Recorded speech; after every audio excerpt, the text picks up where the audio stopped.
കൈവിലങ്ങുമായി രക്ഷപ്പെട്ട കഞ്ചാവ് കേസിലെ പ്രതി MDMAയുമായി എക്സൈസ് വകുപ്പിന്റെ പിടിയിലായി.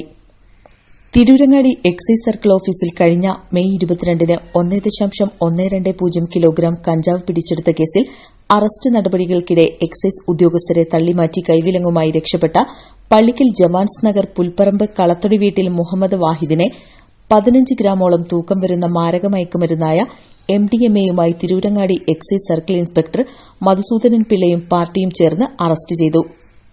കാറിൽ കടത്തുകയായിരുന്ന 1.120 കിലോഗ്രാം കഞ്ചാവ് കണ്ടെടുത്ത് തുടർന്നുള്ള അറസ്റ്റ് നടപടിക്കിടെയാണ് ഇയാൾ എക്സൈസ് ഉദ്യോഗസ്ഥരെ തള്ളിമാറ്റി കൈവിലങ്ങുമായി രക്ഷപ്പെട്ടിരുന്നത്.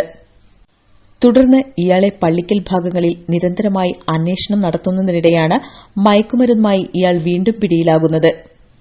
മലപ്പുറം ഡെപ്യൂട്ടി കമ്മീഷണറുടെ പ്രത്യേക നിർദ്ദേശപ്രകാരമാണ് പള്ളിക്കൽ ഭാഗങ്ങളിൽ അന്വേഷണം ഊർജിതമാക്കിയതും ഇതിനിടെ ഇയാൾ അറസ്റ്റിലാകുന്നതും.